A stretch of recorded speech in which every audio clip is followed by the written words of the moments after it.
So good evening, everyone. Welcome to our webinar. We'd like to begin with, while we're waiting for everyone else to come in, let's sit for a few minutes just to bring ourselves into this moment, into this present moment. Leave what you've been doing this afternoon, this evening behind. No thoughts of the future. None exist anymore or yet.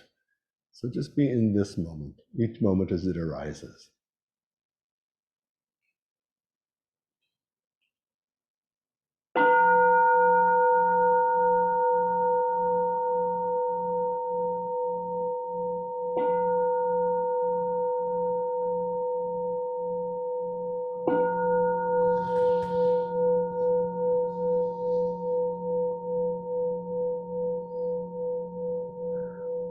Just take a moment to check in with the breath, with each in-breath and each out-breath. Allow the shoulders to drop slightly, the jaw to slacken.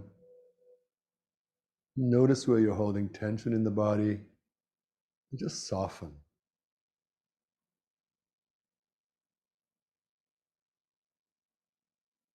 Each in-breath is bringing life into the body. And each out-breath is a small death. We never know if there'll be a next inhale. So pay attention to the breath. Don't take the breath for granted.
Thank you so much, Chodo. I hate to break the silence. Welcome, everyone, to Ending Our Addiction to Suffering, another contemplative medicine conversation with faculty from our year-long Contemplative Medicine Fellowship. My name is David Iozzi. I'm the Director of Studies at the New York Zen Center for Contemplative Care, and I'll be facilitating the conversation. So tonight, or today, wherever you are, Sensei Chodo Robert Campbell and Sensei Koshin Paley Ellison, the co-guiding teachers of the Zen Center and the fellowship, are joined by Dr. Judson Brewer, one of the fellowship's faculty members and an acclaimed neuroscientist, best-selling author, and thought leader in the field of habit change. And Dr. Judd, if you would permit me to say a little bit more about you, things you might not say about yourself. He has over 25 years of experience in mindfulness training and related scientific research, and he's also the Director of Research and Innovation at the Mindfulness Center and Associate Professor in Behavioral and Social Sciences and Psychiatry at the Schools of Public Health and Medicine at Brown University. And as well is a research affiliate at MIT and has developed and tested novel mindfulness programs and studied the underlying neural mechanisms of mindfulness. So welcome, Dr. Judd.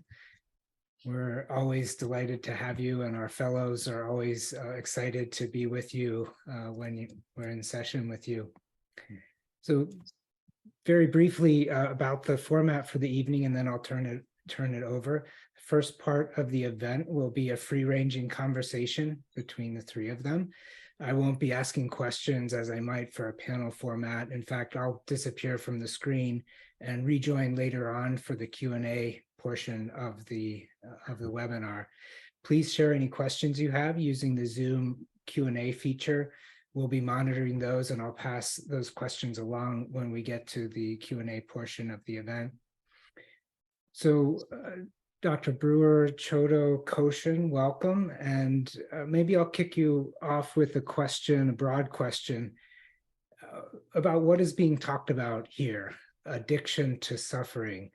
I think most of us feel like we want to avoid suffering at all costs and may not think of ourselves as addicted to suffering. So what does it mean to be addicted to suffering? What's going on here?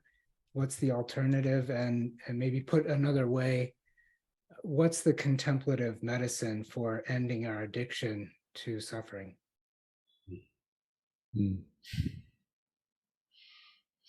Rock, paper, scissors. Big question. Judd. Well,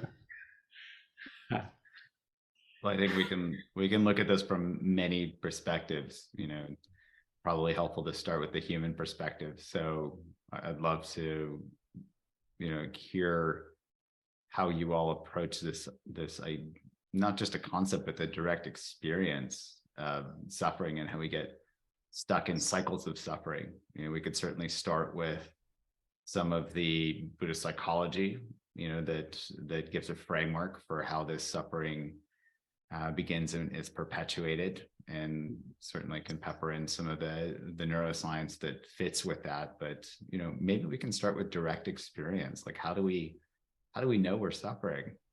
You know, how do we know there is dis-ease?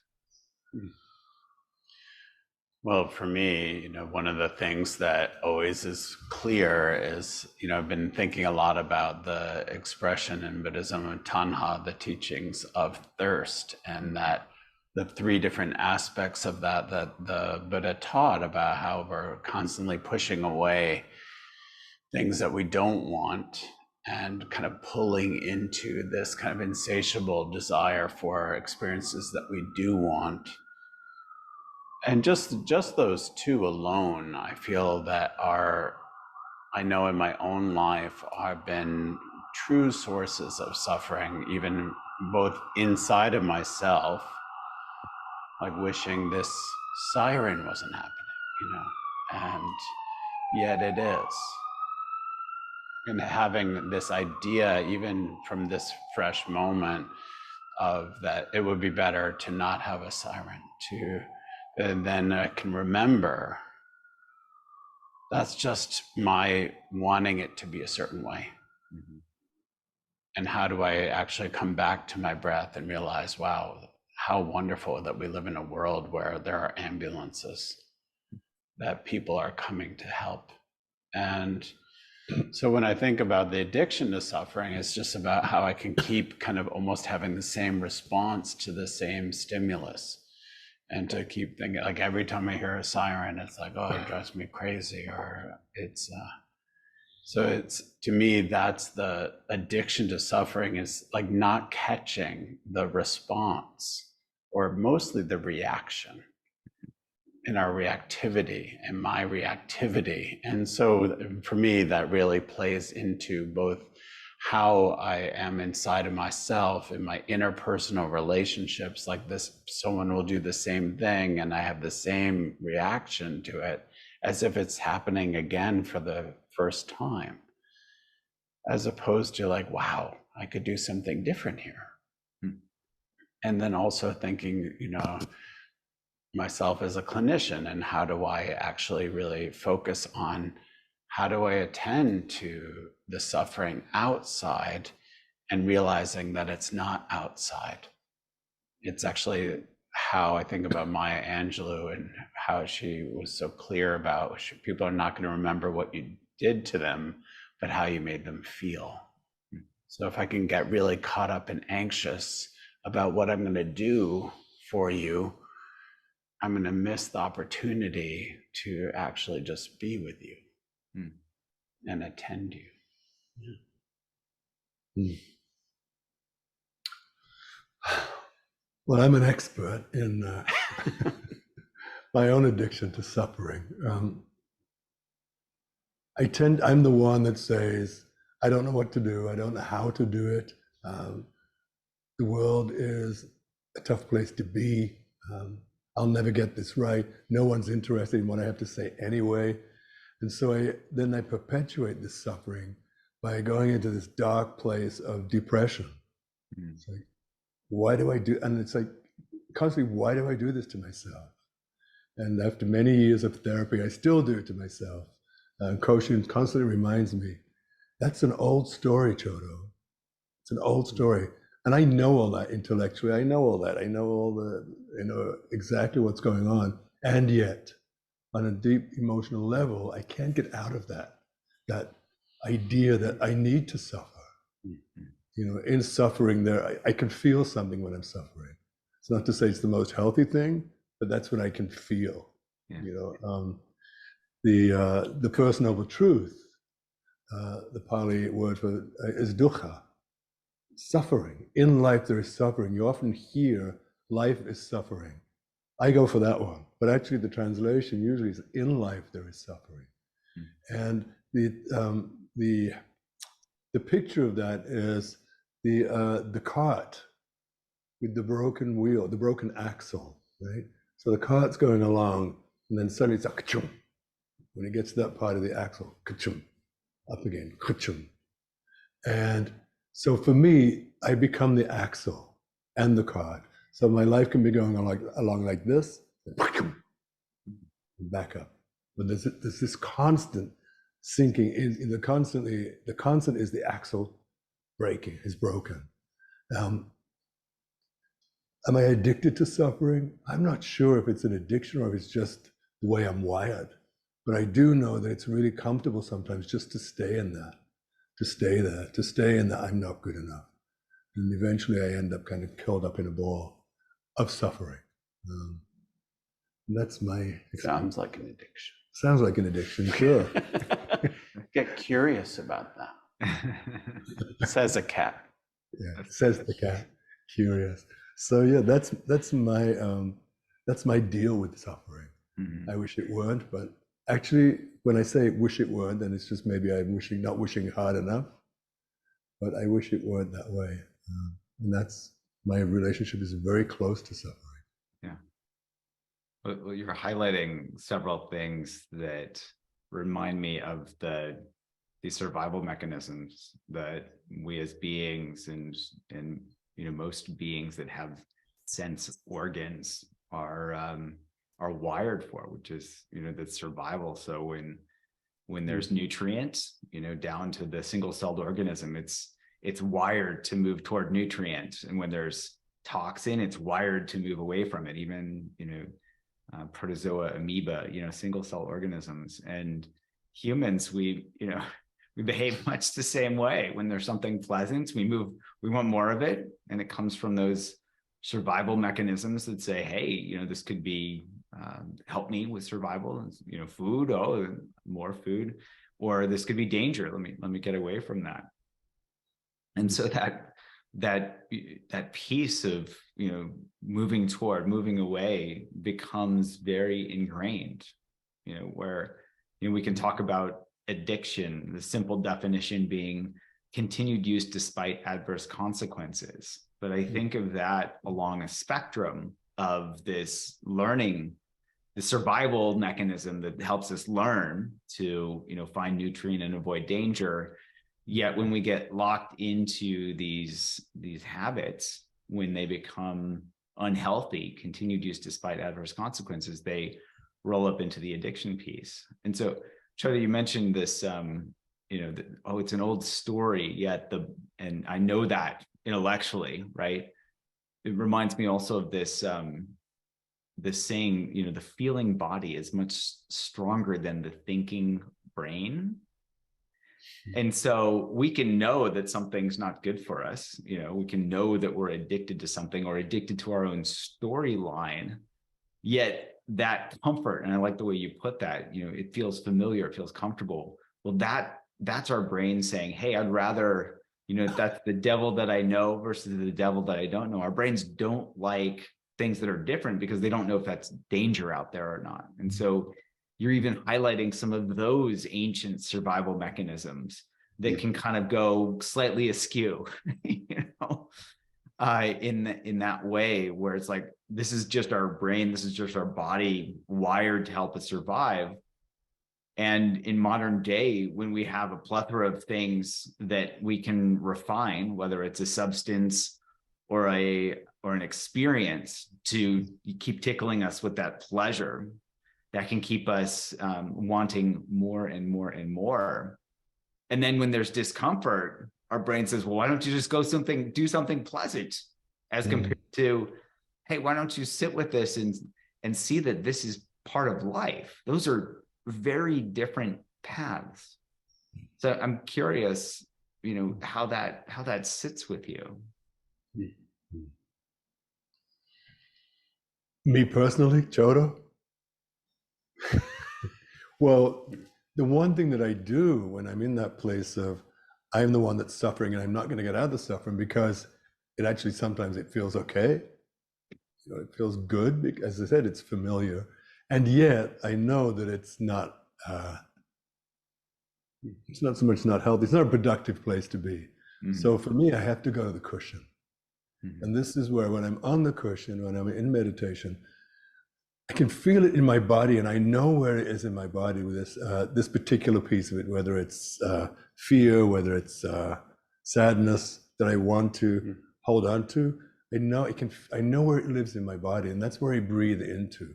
So if it's in my stomach, if it's in my chest, I really concentrate, or I try to bring concentrate on that space, breathe into that.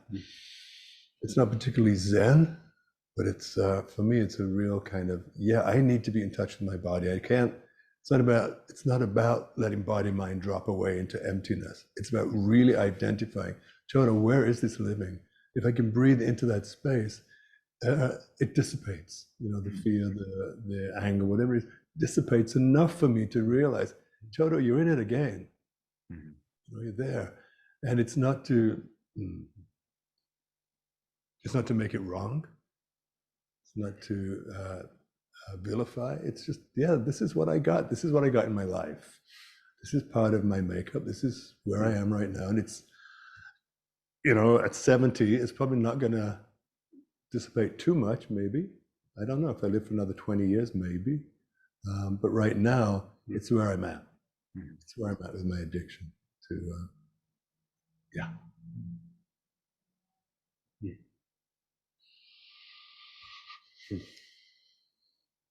I'm done. Well, for me, it's also, I'm just reflecting in myself how it took such a long time to get clear about what was actually happening dynamically in this whole situation and this whole situation. And not that I'm clear, but to even get a sense of both the subjectivity of my experience and just experience. This is like this sense of equanimity, of clarity, of just this kind of warm awareness of, wow, this is what's happening with me inside, and look at also and having some insight about how that impacts both multi-directionally inside and outside. And to me, that is such an amazing and freeing beginning. But then I think what the work is then also, to me, part of that to end it, because I found in myself and in the clinicians that we work with, that it can be very easy to like, oh, I know my stuff, I know my shit, I know my demon, I know.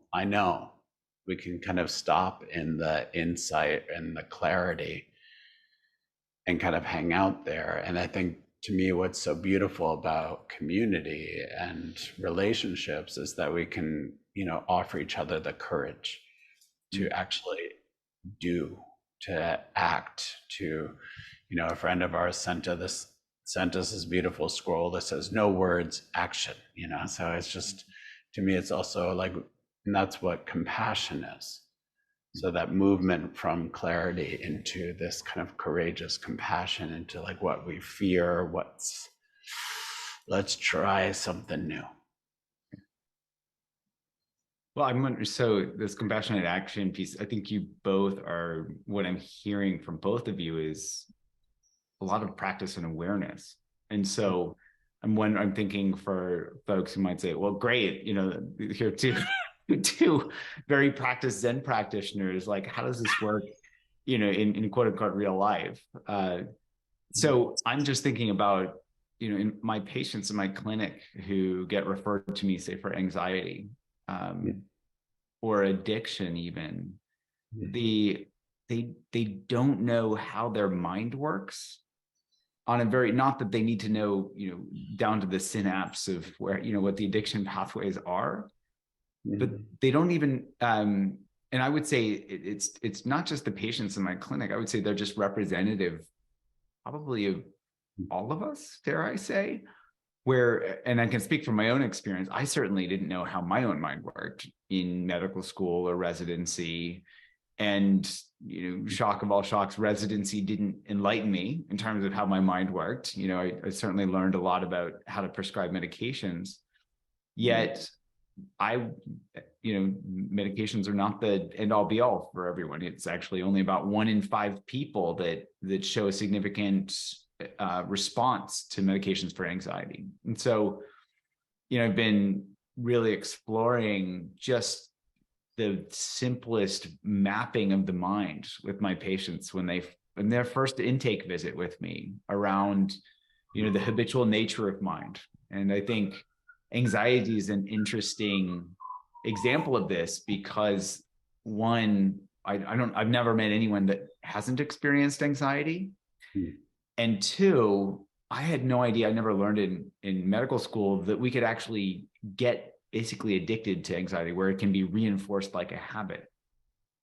And so I'll just map out these very simple elements of, this process that we've been talking about. So if somebody feels the feeling of anxiety, then I'll ask them, so what do you do when there's anxiety? And typically their mind wants to do something to make it go away, right? It's unpleasant. And so they start worrying, and that worrying, there's research that goes back to the 80s showing that the worrying feels better than that unpleasant feeling of fear or anxiety. And I would also throw in there, it feels like we're doing something, because with unpleasant things, we are wired to do something to make those unpleasant things go away. That's what negative reinforcement is all about. And so if they, I start mapping it out with them. What is, do you worry? Do you distract yourself? Do you eat something? Like there's stress eating. And certainly seeing a whole lot of that increase during the pandemic as people were working from home and they were near their refrigerators. So all of these habits that people don't even know that they have, that actually feed back and perpetuate their anxiety, because our brains are wired to, you do a behavior, and if you distract yourself from the anxiety, there's a little bit of a reward in the brain. And if it's rewarding enough, it's going to feed back and say, hey, next time you're anxious, you should worry some more. And so we start getting in these cycles of worrying, to the point where I've had a number of people say, I think I'm actually addicted to worrying. Is that true? And then we walk through the process. And if you look at the basic definition, continued use despite adverse consequences, worrying hasn't been shown to actually solve problems or help people feel better. It just makes them feel more anxious. And so, in a broad sense, that could actually fit into the definition of addiction. So we can see, how we can't see, how we don't know how our minds work.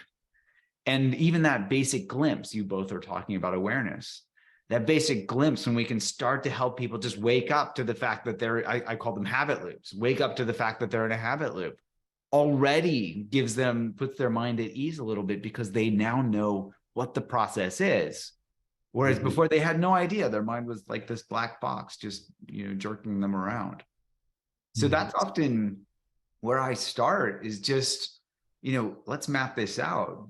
And, this isn't my bright idea. This goes back to some guy named the Buddha, back in ancient times, when he mapped out this process called dependent origination, right? And I think we're all touching on aspects of that, and it can be confusing. It certainly was confusing for me as a concept, but I bring that forward because it highlights how critical it is to be able to do this basic mapping. It is said that that's actually what got him enlightened, was figuring out the process of dependent origination. It wasn't deep concentration meditation. It wasn't, deeds of compassion. It was actually mapping that process out. And I like to, the key elements there are cause and effect, which goes back to this reward-based learning, this positive and negative reinforcement. If we do a behavior and it makes us feel better, cause and effect, we're going to do it more. And so we get stuck in these cycles of suffering because we have these things that give us brief relief, and we don't realize that there's actually a greater ease and joy and reward that comes from stepping out of the cycle itself.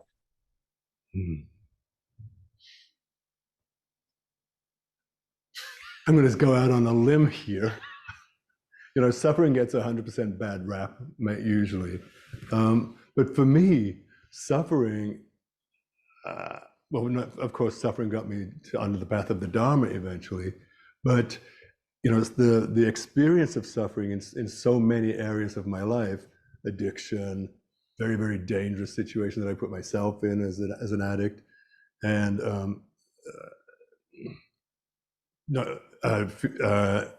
situations where death could easily have been present, so when I'm sitting with a patient who's dying, and to be, one of my usually my first question is, not always, but what's your greatest fear around dying?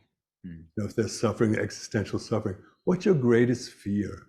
And usually, it's such a boom. They hadn't thought about that so much. And I can sit with whatever they bring back, whatever is the most fearful thing for them. It's like, yeah, on some level, I've been there. That's where I come from in my mind. It's like, yeah, I've been there. That territory. And I know that territory really well. And if I'm sitting with a junkie, or I'm sitting with, yes, I've been there. I can do this. And that's if you like, the reward of suffering in some ways. It's not, of course, it's not always the healthiest thing, but for me, it's like, yeah, I've been there. I know what it's like. Do I want to go back there? Absolutely not. But the experience has led me to be what I consider, and other people think of me, as a really compassionate, there, in the moment caregiver. Because there's no such thing for me as that. Well, that's not true, but I'll just finish by saying that suffering sometimes gets a bad rap. There's 1% of it, I think, that is not so bad for me, from my experience, from my own experience of suffering. Well, it's like to me, it's like that teaching from Thich Nhat Hanh that you're talking about, of no mud, no lotus. So without the suffering, without the mud, the lotus doesn't grow. And so it brought us here. And I think that's such an important remembering. And how do we can remember that? And I think that I love that you brought up that guy, that bit of where, because I think that there's something about his own mapping and experiencing of his cycles of his own suffering. And I just always, almost every day, go back to that story of him under the tree, and where he had to face all the things that freaked him out. Like all of his fears, all of his distractedness, all of his surus, as my grandmother would say, like Balba, like, pain, and how we move away and what we want and what we don't want and all of that stuff. And just like learning how to have a stillness and not moving, which also always reminds me of my first, Zen instruction was, you'll never be free until you learn how to be still with your pain. And that was from when I was 11 years old in my karate class, and there's something still so powerful about that teaching, about really learning how to find the still point inside of the tornado. I've always loved that too. Inside of a tornado, there's just like this very quiet place, or inside of a hurricane. And so how do we find that still point? So to me, that's the value of meditation practice. Doesn't mean you won't move or be moved, but actually learning how to, and for me, that really, in many ways, saved my life, I think. Yeah. To actually learn how to find a strong seat. It reminds me of one of the translations of the word nirvana. It means the place the wind does not move. It's just like that place that I'm here. How about you, Judd? Well, this makes I have so many questions, but I love that image of the tornado and that stillness. And so I'm curious, is that, that to me evokes equanimity, like an image of equanimity. And the thought that came up as you were describing it was, are we the tornado? As in, do we create the tornado out of our, pushing and pulling and pushing and pulling? It's like, we're huffing and puffing and creating that wind when that's optional. Circumstances are going to happen, and we don't have to be huffing and puffing and pushing and pulling and running and doing all of these things. And so I would be curious to hear, it's like, what is it that leads to that huffing and puffing? Where do we get caught in that storm and in creating the storm or perpetuating the storm ourselves?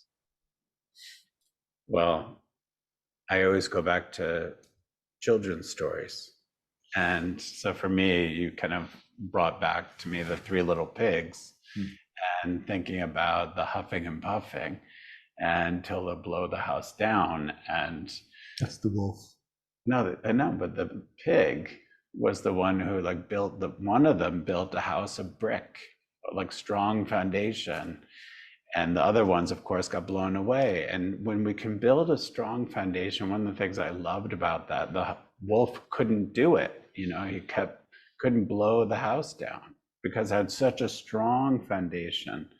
And I feel like in our practice, when we build a strong foundation, what I've always loved about that story is that strong foundation house is also one that can shelter others, which to me is like community and fellowship and sangha, just like the beauty of that. And those winds, they don't really do anything. And maybe even the wolf can come inside. Make an invite and be friends. Hey, why are we fighting? Have some tea. So I love, there are so many paradoxes in practice, and particularly in Zen. One thing I absolutely love about Zen practice. And so this evokes another thought and a question around, that foundation of the brick of the house. Can that actually be the non-attachment to ourselves? And that, I don't want this to sound too lofty, but it makes me think of, I've been studying the difference between like empathy fatigue and compassionate action.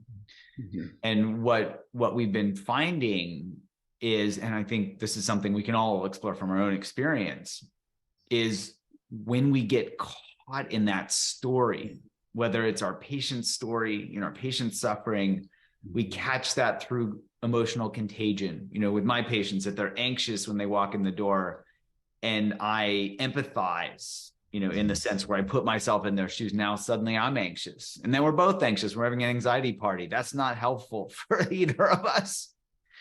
And so we're actually building that house of self. I am an anxious person type of thing. Whereas the foundation that I'm hearing you're talking about from that story is actually the lack of building, the lack of doing and identifying with. And when we aren't identified with, it opens the space for compassion to naturally arise. Because, I'd love to hear what your experience is around compassion, but the less identified I am with the story, whether it's my own story or my patient's story or somebody else's story, when there is suffering, in the face of suffering, that is the condition for compassion to naturally arise. So it's like the house, the foundation becomes the lack of a building of some identity around something. Right. I just want to echo, just to tag on to something that you were saying about the wolf and the three little pigs and the house. We know, or we learn through our practice, that everything is impermanent, right? Yeah. So even that house of brick is impermanent. So we're going to shift between the house of brick, the house of straw. What's the third one? Wood. So the house of brick, the house of wood, the house of straw. So sometimes as practitioners or clinicians, we need to be, or we need to think, or to operate out of that house of stone. But can we also accept that sometimes the wolf is going to blow that house down, and we're in this house of straw, and sometimes the house of sticks, and then we're constantly going back and forth in our practice.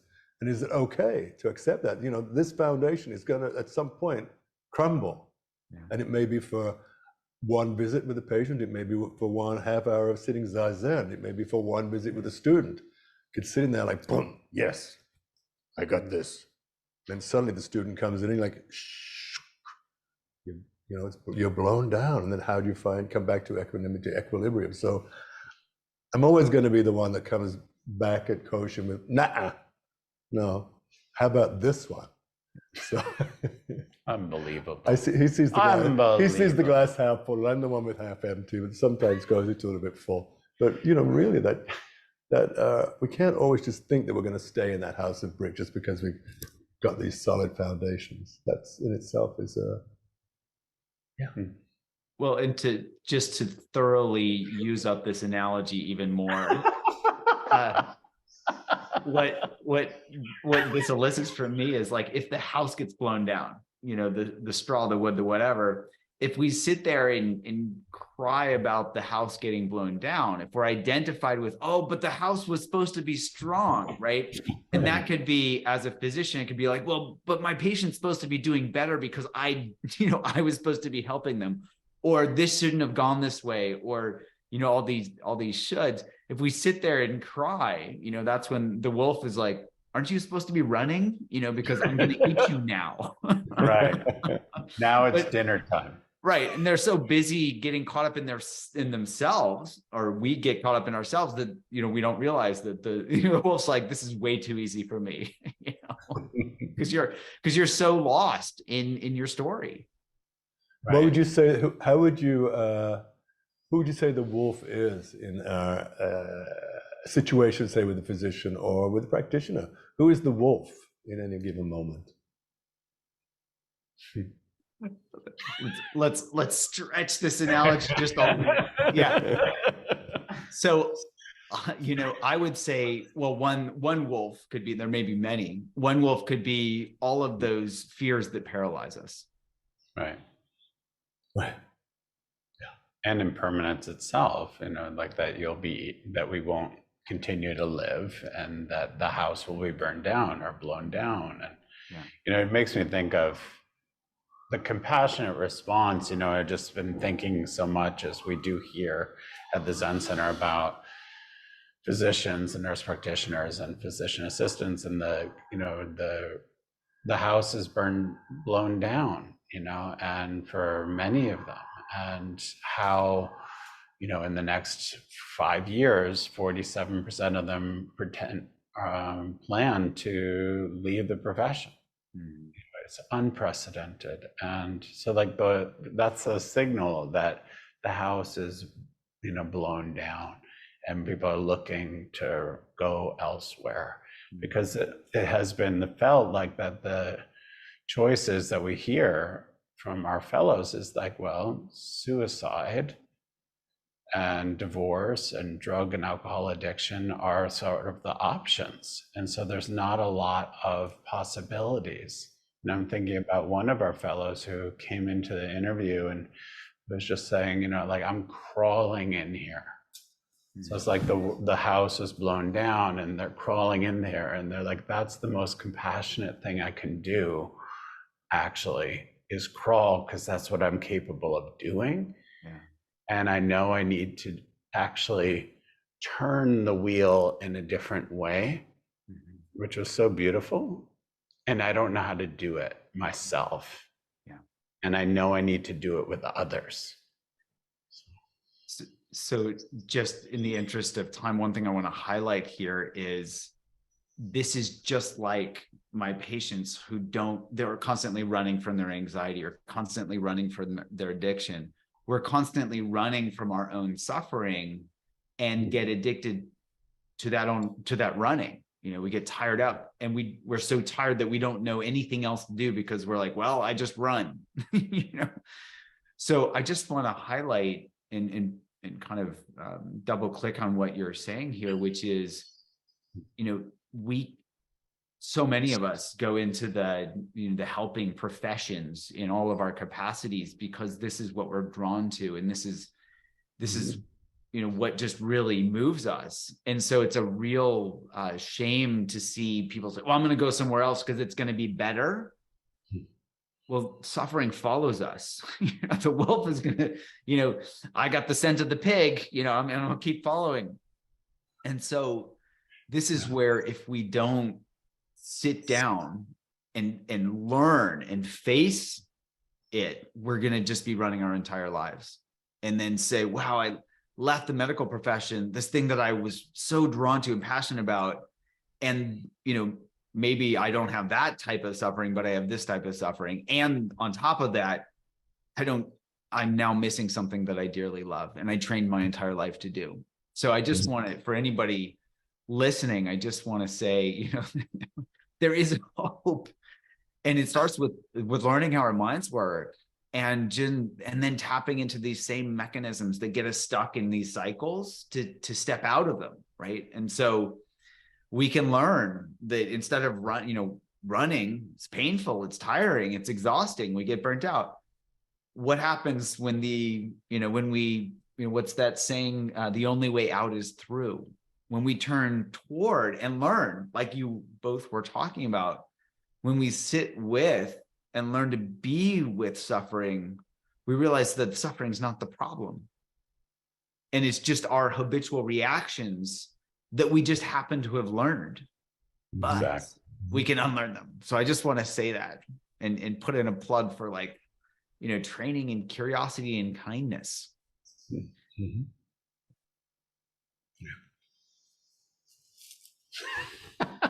I'm all about kindness. Yes. Except just not to myself a lot of the time. So far. So far. Well, thank you all. We're transitioning into the Q&A portion, and we've been collecting some questions. You can see them in the Q&A feature, and I'll just pull out a few that we've highlighted here and kind of tried to collect all of the similar questions. So first question from Mikve, who is one of our current fellows. They say, thank you, and say, Judd, you say we get stuck in these loops in part because we get minor relief from our anxiety that reinforces the loop because we do not realize there's a greater reward or peace if we could change it. But in my experience, I may know there is a greater option. Mm-hmm. And if I could wait but knowing alone doesn't feel like enough to change. Could you speak to this? How do we go from knowing that a greater option is available to actually experiencing it enough to map it as a new pattern? I love it. Great question. And so this goes back to this feeling body being stronger and wiser than our thinking brain. We think that we're smart. Our body is much smarter and wiser than we are. So here, I think of it as when we get anxious, there's this, oh no. And then on top of that, we think, oh, I shouldn't be anxious, or I should just stop worrying. If we could just find that switch so we could just flip off. Where is that worry switch? And so here we can identify, oh, there's that, oh no, I'm worrying. And we can feel into what the worrying feels like and what we get from it. There's that cause and effect. And for many, many people, I would say most of us, that worrying just feeds those cycles of anxiety. So this goes back to, the Buddha talked about exploring gratification to its end. So pragmatically, I'll have people ask the simple question, what am I getting from this? What am I getting from worrying? Right? Not intellectually knowing that worrying is not going to do anything for me, but really feel into the direct experience so they can make that link between worrying and feeling worse. That's where disenchantment builds. So we can become disenchanted with the worrying because our brain is wired that way. It says, hey, that's painful. Maybe I don't want to do that. And we become unaddicted to the worrying process itself. And then we can bring in some juice, something that tastes good, which is curiosity, or we touched on it lightly, but simply put, we can take that, oh no, here's my anxiety again, and go, oh, what does this feel like in my body? And we actually know how to flip that curiosity switch on. And it comes often, we can train ourselves just for that, oh, what does this feel like? And so that's where the curiosity, and we can compare what feels better, worrying or curiosity. It's a no-brainer, right? So that's where we can go, oh no, oh no, what does this feel like in my body? Would either of you like to add anything to that?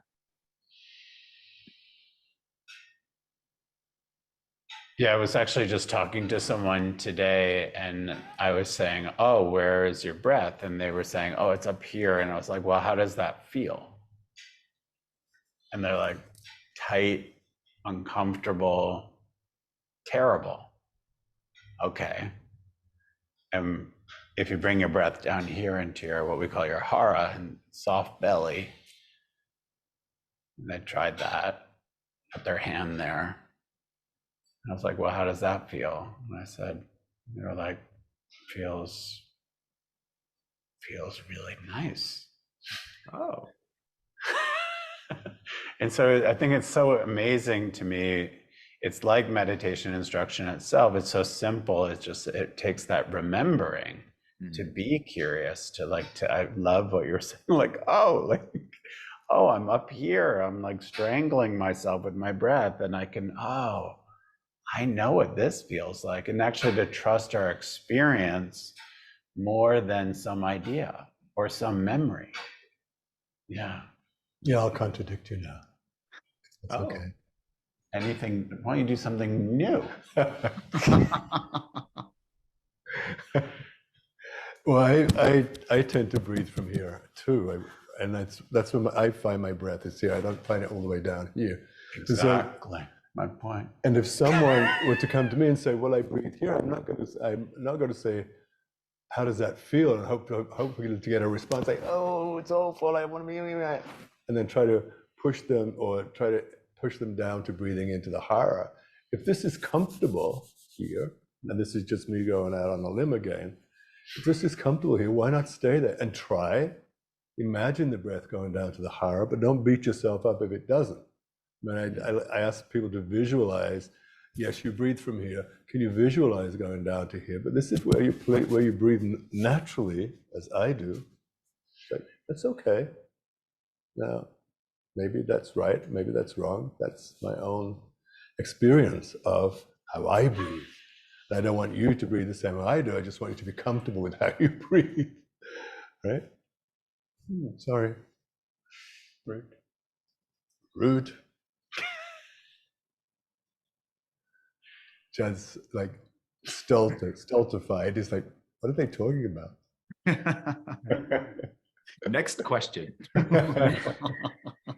So here's a question from Joshua. Actually, he's asked a number of questions. I'm going to pick a couple of them that came up as themes with others.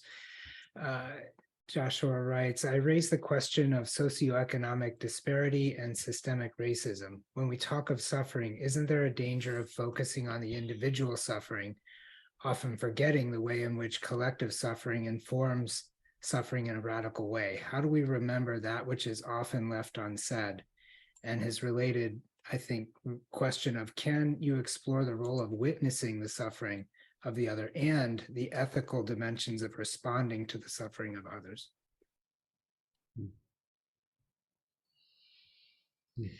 Go, Judd.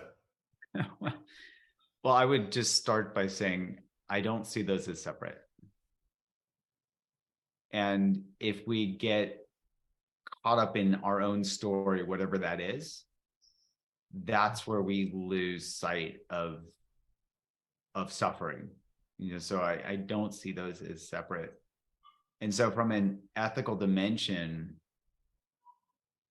I'll just speak from my own experience. When I am less caught up in my own story, then it is easier to see the immensity of the suffering, where it's individual and collective and societal. And this all of this conditioning that has led to systemic racism, for example, and holding it just helps me. That perspective helps me hold all of it more. Not that it's less painful, but this when I'm stuck just in my own story, that's when I lose sight of all of it. Yeah, I would just, I was just thinking about that. I feel that suffering, part of the root of suffering is self-clinging, just as you're saying, Judd, just that kind of like tightness in our own experience. And it's that, as Kosho Uchiyama Roshi talks about, it's about how do you open that? And that's when you start to realize that it's you and the earth and all beings, so it's not just me. And so then everyone matters. And yeah, there's the reality of systemic racism. There's the reality of poverty. There's the reality of inequity. And then we can do what we can to attend to it. But I think it's having to hold and learn how to release so that we can actually realize that, wow, other people are around and they matter.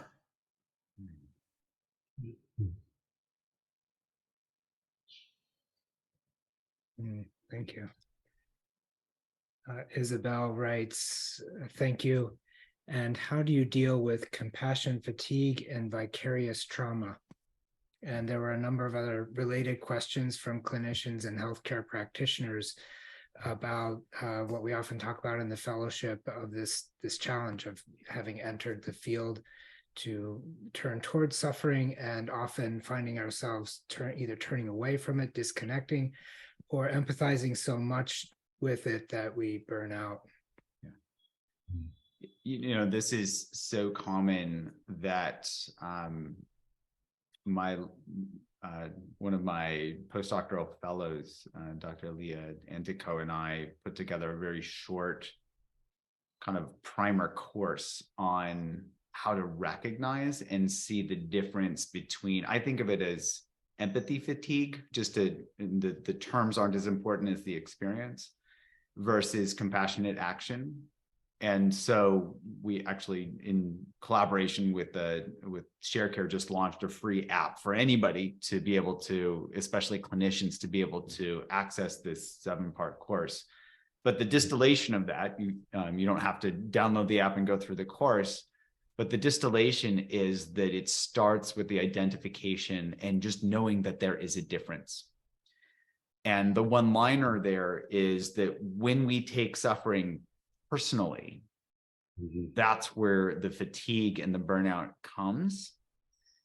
And when we don't take it personally, and this isn't about distancing ourselves, it's really critical to know the difference here.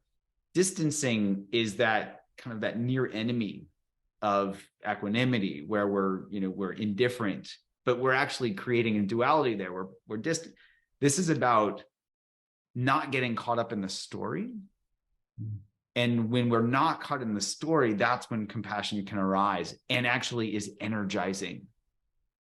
So we have more energy because compassion is, it just, I don't know. It's, that's all I can say. So I'd love to hear what you both think, but there's, it can be nuanced, and it can take some basic training. And I think you all offer a great fellowship to help people work with this as well.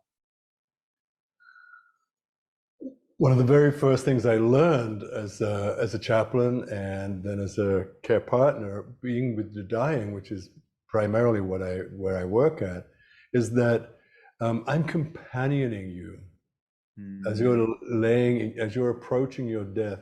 I'm companioning you, and it sometimes the patient in the bed could have suffered the most awful circumstances that brings them to the deathbed, or it could just be a natural, old aging.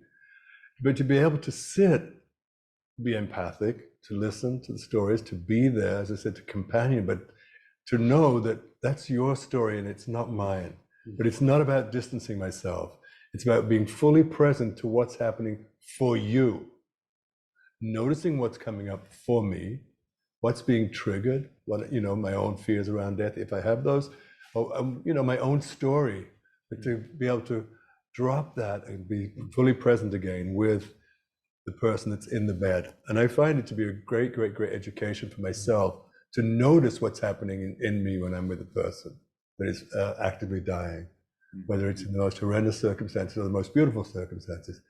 I'm with you, but I am not enmeshed with you. So when I leave, and I have a ritual when I leave a room, and that is to just simply go like this, or touch the frame of the door. Well, pre-COVID, just touch the frame of the door. I'm leaving this place and transitioning into another place now, into another room. And I find ritual to be really, really helpful. But the most important thing is that we're not separate, and I'm not enmeshed with you. I'm just with you. So that's... Yeah. I think that I just also really resonate with the difference between empathy fatigue and to me, the articulation of compassion as an action. It's what we do. It's how we function. And for me, empathy fatigue is just like when we're a sponge and not wringing ourselves out, and we're just absorbing, and forgetting to wring wring it out. And to me, that's where breath becomes super important. We're actually becoming aware of our ground, where we are. And the key part for me is really fellowship, is friendship, and having people that you're not just venting with, because that's easy to do. And sometimes super important to do, but also to be able to say wow, what's happening structurally is not working, and how do we change it? It's like that, that terrible experimental, I forget the scientist, but I remember still as a kid learning in psychology class of wire mommy, that little monkey with the wire mommy. It's still that picture haunts me. And I think that sometimes we're still clinging to our suffering. And to me, it has to do with the addiction to the suffering. where we're like holding on to wire mommy that's not going to be able to nurture us. And so how do we, as we were just saying before, for me, it's such an active process. Also, the compassionate response is like, oh my goodness, I'm on wire mommy again, and expecting it to be nurturing and nourishing and feel energizing, but it doesn't. And so like, oh, right, because I'm holding so tightly onto this wire monkey. And how do we step back and take that backward step so that we can see, wow, and maybe even remember what's actually nourishing? What do I actually care about? And can I actually find one or two or many people who I can actually really connect to and nourish each other and be that extra layer of emotional and spiritual and social support for one another? Because I feel like, one of the great things of that Harvard study, that great longitudinal study that they just kind of wrote a book about, and it's so amazing. They were following generations of people, and they found, wow, social connection makes people feel really, really good and actually makes our life come alive. So fellowship, to me, is part of the antidote. True fellowship, people who really see us, people who really hear us, and actually that we can suffer with them. And so that we can be like, wow, this really does suck. And what can we do together? I mean, it's amazing. So.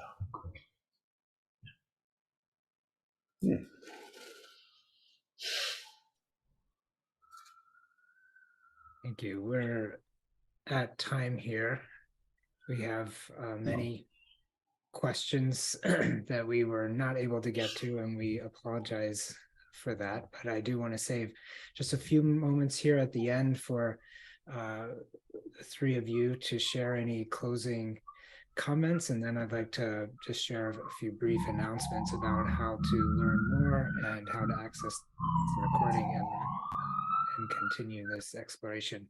So John, Koshin, Chodo, any closing remarks? Yeah, why am I first?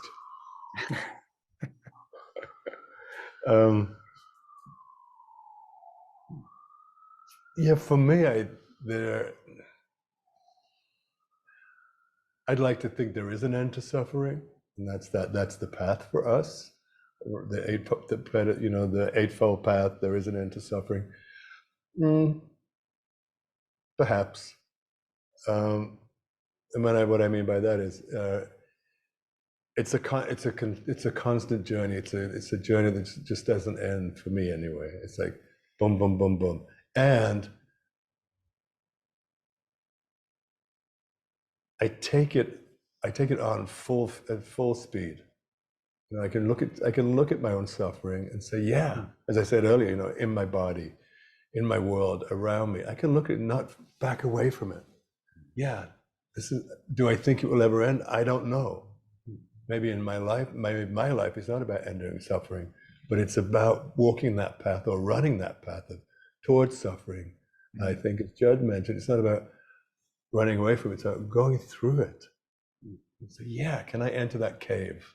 Can I enter that dragon's cave of suffering and find the way to be with? Not to run out of the cave, but to be with and just, how do I look at this? How do I work with this? How do I become the dragon? Just how do I, boom.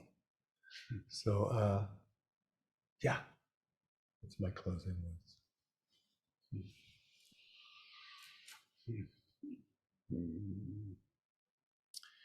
To me, I just feel that life is full of suffering and the antidote to suffering and freedom. And I feel like I taste all of it every day. And to me, it's the joy that is living, which is to live with the great suffering and the great joy. But to me, the most expansive thing is that the joy itself, that I can experience the whole range of living, and that we have this amazing opportunity to be alive for a short time. And I always think of, the urgent question is, how do I want to live? And so I've always been really interested in how, and how do I really not wait to live fully? Yeah. And to me, that question itself, for me, is part of the ending of the addiction to my suffering. Because if I keep that question fresh, then actually I tend to remember, wait, what's happening here? I'm attaching to that wire monkey here, and I can do something fresh. And that, to me, that's always available, and that inspires me. Yeah. Well, I'll just add this little piece because I'm not sure there's much more to say, but it's the relational element. I think, just building on what both of you are saying, is how are we relating to our experience right now? Mhm. How are we relating? Are we pushing? Are we pulling? Or are we that equanimous, still point in the middle of the tornado? How are we relating? And even that can be a wake-up bell in the moment. How am I relating to this? Am I holding on? Am I pushing away? Am I open to my experience?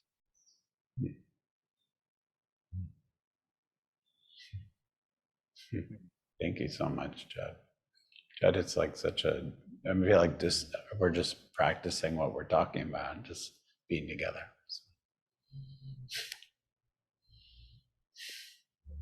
Thank you to the three of you, and thank you to everyone who joined us live and who may be watching this later.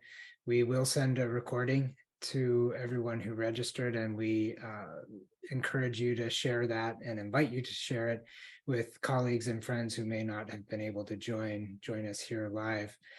Very briefly, wanted to mention, for those who are physicians, nurse practitioners, or physician assistants, applications are now being accepted for the next fellowship, which begins in July, and we encourage you to apply early. I think we'll send that a link to a page up there. It is in the chat to everyone about the fellowship, and we'll also include it in the follow-up email for your convenience. We also have, if you have questions about the fellowship and want to learn more, we have an upcoming info session, which is February 13th, and we'll include information about that as well.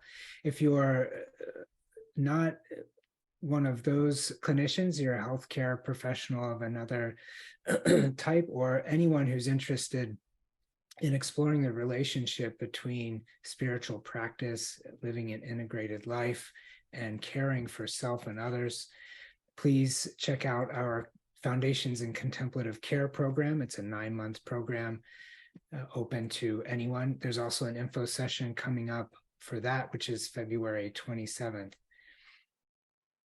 And general information about the Zen Center can be found at our website, zencare.org, and we are all available for questions by writing to info@zencare.org. So thank you again for joining us. And Chodo, would you like to say good evening, good morning, good day to everyone to close? Ring the bell.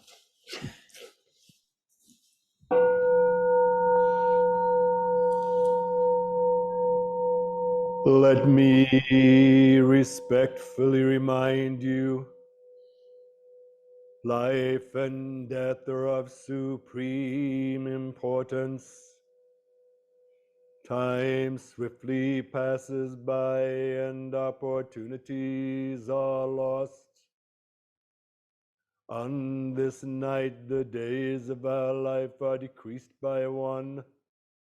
Each of us should strive to awaken awaken, take heed. Do not squander your life.